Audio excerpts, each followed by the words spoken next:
एक बार एक युवक गौतम बुद्ध के पास आया और गौतम बुद्ध से बोला कि हे बुद्ध, मेरे मन में इतने गंदे विचार क्यों आते हैं।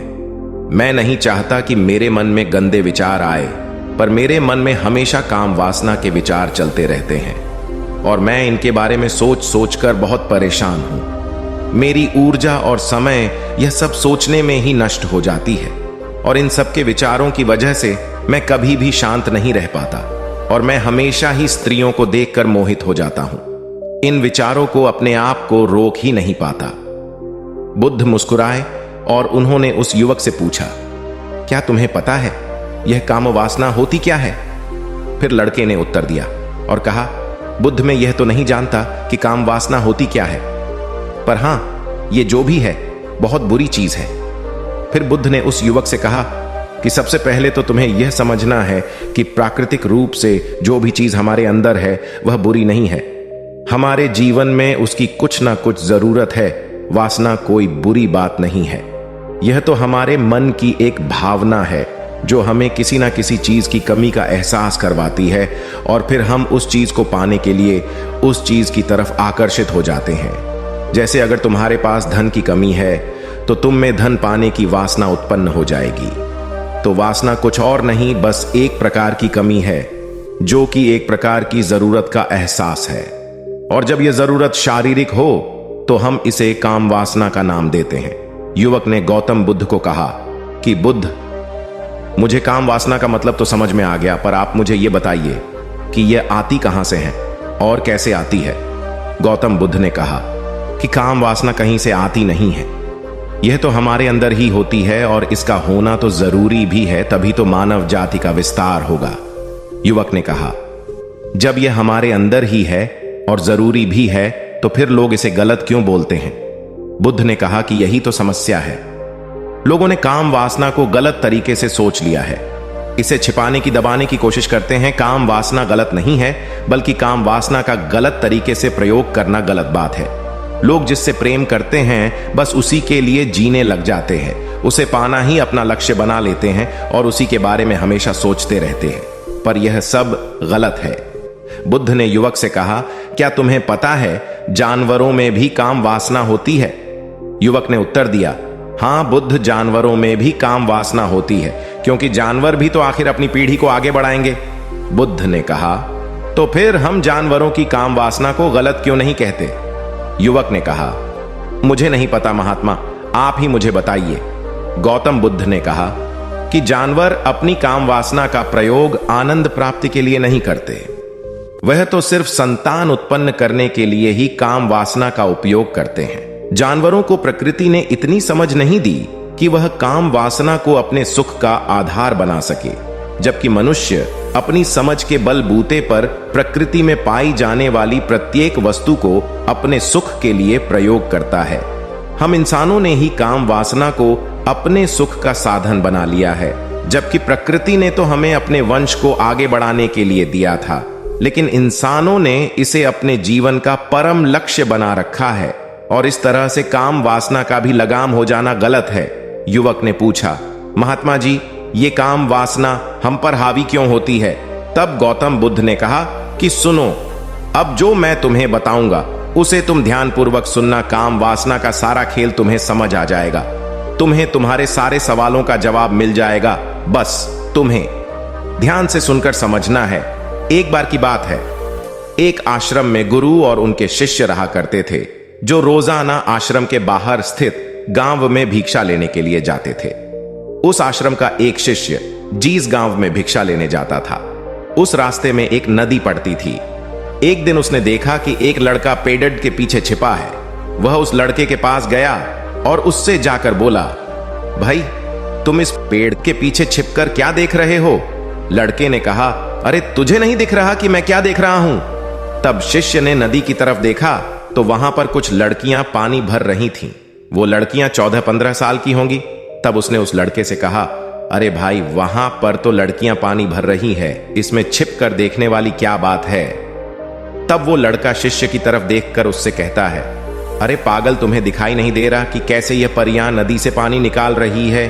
जरा उनकी अदाओं को तो देखो, उनके कोमल शरीर को देखो, उनकी पतली कमर को देखो, और उनके बाल उनकी कमर पर कैसे लहरा रहे हैं, मानो सुंदरता बिखरी पड़ी हो। शिष्य ने फिर नदी की तरफ देखा और इस बार वह इससे देखता ही चला गया। उसे किसी भी बात का कोई डर नहीं था, लेकिन अब वो छिपने लगा और उन लड़कियों को देखने लगा। और जब वो छिपकर उन लड़कियों को देख रहा था, तभी वह अचानक अंदर से कांप गया और उसने कहा कि यह मैं क्या कर रहा हूं, मैं जो कर रहा हूं वह सही नहीं है, मुझे यहां से चले जाना चाहिए। और फिर वह जल्दी से वहां से चला गया। वो आश्रम पहुंच जाता है। आश्रम जाकर वो अपने कार्यों में लग गया, लेकिन जो अब भी वह देख कर आया था वहीं उसकी आंखों के सामने बार बार आ रहा था। उसके मन में वही दृश्य चल रहा था। उसके मन में वही सब कुछ देखने के लिए लड़ाई हो रही थी। उसका किसी भी काम में मन नहीं लग रहा था। सुबह होते ही वह रोज जल्दी ही भिक्षा के लिए आश्रम से निकल जाता और उस नदी के पास वाले पेड़ के पास जाता, और जहां पर वह लड़का पहले से मौजूद रहता था, उस लड़के के साथ मिलकर लड़कियों को छुप छुप कर देखता था।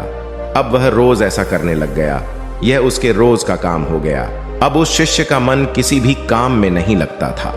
वो हमेशा ही किसी ना किसी प्रकार के विचार में उलझा रहता। वो आश्रम के कार्यों को भी ठीक ढंग से नहीं कर रहा था। न वो ठीक से सो पाता था और न वो ठीक से खाना खा पाता था। उसका मन बेचैन सा रहता था। उसका मन बार बार उन लड़कियों के सौंदर्य को देखने के लिए तरसता था। जब गुरु शिक्षा देते तब भी उसका मन कहीं और विचारों में खोया रहता था। गुरु ने अपने शिष्य की इन हरकतों को जान लिया था। तब एक दिन गुरु ने शिष्य को अपने पास बुलाया और कहा कि आज से मैं भी तुम्हारे साथ भिक्षा मांगने चलूंगा। तुम और मैं साथ साथ भिक्षा मांगने चलेंगे। तभी शिष्य गुरु को मना करते हुए बोला, नहीं गुरुदेव, आप परेशान क्यों हो रहे हो? मैं अकेला ही ठीक से भिक्षा मांग सकता हूं। गुरु ने शिष्य से कहा कि ठीक है, तुम अकेले ही भिक्षा मांगने जाओ। शिष्य तुरंत वहां से भिक्षा मांगने के लिए निकल गया। उसके जाने के बाद गुरु भी आश्रम से निकल गए और शिष्य का पीछा करने लगे कि वो कहा जाता है, किससे मिलता है। यह सब देखने के लिए उसके पीछे पीछे चलने लगे। थोड़ी दूर जाने के बाद गुरु ने देखा कि उनका शिष्य एक लड़के के साथ एक पेड़ के पीछे अपराधी की तरह छिपा हुआ है और छिपकर कुछ देख रहा था। गुरु भी अपने शिष्य के पीछे जाकर खड़े हो गए कि आखिर उनका शिष्य क्या देख रहा है, जिसे देखने के लिए वो पेड़ के पीछे अपराधियों की तरह छिपा पड़ा है। गुरु ने देखा कि उनका शिष्य पेड़ के पीछे छुपकर लड़कियों को देख रहा था जो कि नदी से पानी भर रही थी। तभी गुरु ने शिष्य को कहा कि तुम क्या देख रहे हो? अपने गुरु की आवाज सुनकर वह शिष्य घबरा गया और उसके पसीने छूटने लगे। वह थर थर कांपने लगा, जैसे किसी चोर को चोरी करते समय रंगे हाथों पकड़ लिया हो। उसकी हालत खराब हो गई। वो कुछ भी नहीं बोल रहा था। उसके मुंह से कुछ टूटे फूटे शब्द भी बाहर निकल रहे थे। वो अपने गुरु से नजर भी नहीं मिला पा रहा था। गुरु ने शिष्य की तरफ देखा और कहा कि मेरा शिष्य तो निडर था, उसे तो किसी भी चीज का डर नहीं था, लेकिन यह क्या तुम तो डर के मारे कांप रहे हो? शिष्य ने गुरु से कहा कि मुझे माफ कर दो गुरुदेव, मेरा इसमें कोई दोष नहीं है। उस लड़के ने मुझे बहका दिया था, लेकिन आपसे मैं वादा करता हूं कि आज के बाद मैं ऐसा कभी दोबारा नहीं करूंगा। मुझे माफ कर दो गुरुदेव। गुरु ने शिष्य से कहा कि कोई बात नहीं, पर इस बात का तुम ध्यान रखना कि हम जैसी संगति करते हैं वैसा ही फल हमें प्राप्त होता है। उसके विचार हमारे अंदर प्रवेश करते हैं, इसीलिए अच्छी संगति करो जिससे तुम्हारे अंदर अच्छे विचारों का प्रवेश हो। फिर गुरु और शिष्य आश्रम लौट आए और फिर से आश्रम के कार्यों पर ध्यान देने लगे। उसने उस रास्ते को छोड़ दिया और दूसरे रास्ते से जाने लगा। वो अपने काम को ध्यान से करता, लेकिन धीरे धीरे उसके अंदर क्रोध उत्पन्न हो गया और फिर वो दूसरों पर क्रोध करने लगा और बेचैन रहने लग गया। अब वो सही समय पर भोजन भी नहीं करता था। वो भोजन भी बहुत कम खाता था। एक रात गुरु शिष्य के पास आए और उसे बोले कि अब तक तुमने कितनी बार अपना वादा तोड़ दिया। यह सुनकर शिष्य अपने गुरु के चरणों में गिर गया और रोने लगा। रोते रोते ही उसने गुरु से कहा कि गुरुदेव, मैं कई बार अपना वादा तोड़ चुका हूं, फिर वादा कर लेता हूं, लेकिन हर बार मैं वादा तोड़ देता हूं। मेरा मन मेरे नियंत्रण में है ही नहीं। मैं बहुत कोशिश करता हूं कि मैं अपने मन से सारे बुरे विचारों को निकाल डालूं, लेकिन मैं चाहकर भी ऐसा नहीं कर पा रहा हूं। फिर गुरु ने शिष्य को कहा कि चलो मेरे साथ। गुरु शिष्य को आश्रम के बगीचे में लेकर गए और शिष्य से कहा कि देखो, यहां पर कुछ नालियां बनी हुई है जिससे नदी का पानी इन पौधों तक आ रहा है और यह पानी एक निरंतर भाव से बह रहा है। क्या तुम इस पानी के बहाव को रोक सकते हो? शिष्य ने कहा कि हां गुरुदेव, मैं इस बहाव को रोक सकता हूं। फिर शिष्य ने मिट्टी उठाकर उस नाली में डाल दी। वो पानी थोड़ी देर के लिए रुक गया और फिर थोड़ी देर बाद उस मिट्टी के ऊपर से पानी बह गया। गुरु ने शिष्य से कहा, अरे ये क्या, ये तो पानी रुका ही नहीं। फिर शिष्य ने कुछ कंकड़ पत्थर उठाकर उस नाली में डाल दिए और फिर थोड़ी देर के लिए पानी रुक गया। लेकिन फिर थोड़ी देर बाद ही उन कंकड़ पत्थर के ऊपर से पानी निकल आया। फिर गुरु ने कहा कि यह क्या हुआ, पानी तो फिर से बह गया। तुम तो बोल रहे थे कि तुम इसे रोक दोगे। क्या हम किसी काम को रोकना चाहे तो क्या हम उसे रोक नहीं सकते? तब शिष्य ने कहा, कोई बात नहीं गुरुदेव, मैं इस पानी को तो आपको रोक के दिखाऊंगा। वह फिर से एक बड़ा सा पत्थर लेकर आया और उसे नाली पर डाल दिया और पानी रुक गया। तब गुरु से कहा कि देखा गुरुदेव, मैंने कहा था ना कि पानी को मैं रोक दूंगा। मैंने पानी को रोक दिखाया। आपकी बात मैंने पूरी कर दी। गुरु मुस्कुराए और बोले, अच्छा जरा ध्यान से देखो, पानी रुक गया। क्या वो तो पीछे की नाली तोड़कर बाहर आ गया और अगल बगल से बह रहा है, और ध्यान से देखो इस पत्थर को आगे भी आ गया और ये पानी अपना रास्ता बदलकर फिर से आगे की तरफ बह जाएगा। और फिर थोड़ी देर बाद ऐसा ही हुआ। फिर गुरु ने शिष्य को समझाया कि तुम्हारे साथ भी तो ऐसा ही चल रहा है। तुम बार बार प्रयास कर रहे हो, बड़े से बड़ा प्रयास कर रहे हो, पर हर बार तुम्हारा प्रयास टूट रहा है और यह हमेशा टूटता ही रहेगा। तुम कितना भी बड़ा पत्थर रख लो, लेकिन पानी तो अपना रास्ता बना ही लेगा। यह सब देखकर गुरु से कहा कि हे गुरुदेव, क्या कोई तरीका नहीं है जिससे मैं गंदे विचारों से बाहर निकल सकूं और यह मेरे मन में आए ही नहीं? गुरु शिष्य को एक नदी के पास ले गए जहां से उस बगीचे में पानी आ रहा था। गुरु ने शिष्य से कहा, वो पानी इसी नदी से जा रहा है। अगर हम यहीं से उस रास्ते को बंद कर दें जहां से पानी बगीचे में जा रहा है, अब क्या हम पानी को रोक नहीं सकते? शिष्य ने कहा कि हां गुरुदेव, अवश्य ऐसा हो सकता है। मैं इस पानी को यहीं से बंद कर देता हूं, तब आगे की नाली में पानी जाएगा ही नहीं और फिर बगीचे में पानी जाएगा ही नहीं। फिर से नदी से जाने वाले रास्ते को बहुत मेहनत करके पत्थर और मिट्टी डाल डालकर बंद कर दिया और गुरु से कहा कि गुरुदेव, मैंने पानी को बंद कर दिया है, अब यह पानी बगीचे में जाएगा ही नहीं। तब गुरु ने कहा कि अगर पानी बगीचे में नहीं जाएगा तो पेड़ पौधों को पानी कहां से मिलेगा? उन पेड़ पौधों को तो पानी की आवश्यकता है, और उन पेड़ पौधों में कुछ पेड़ पौधे तो ऐसे हैं जिनको रोज पानी की आवश्यकता है। वह तो मुरझाकर मर ही जाएंगे। उनका क्या होगा? पानी तो हमें खोलना ही होगा। शिष्य ने गुरु की बात सुनकर वापस नदी से जाने वाले पानी का रास्ता खोल दिया।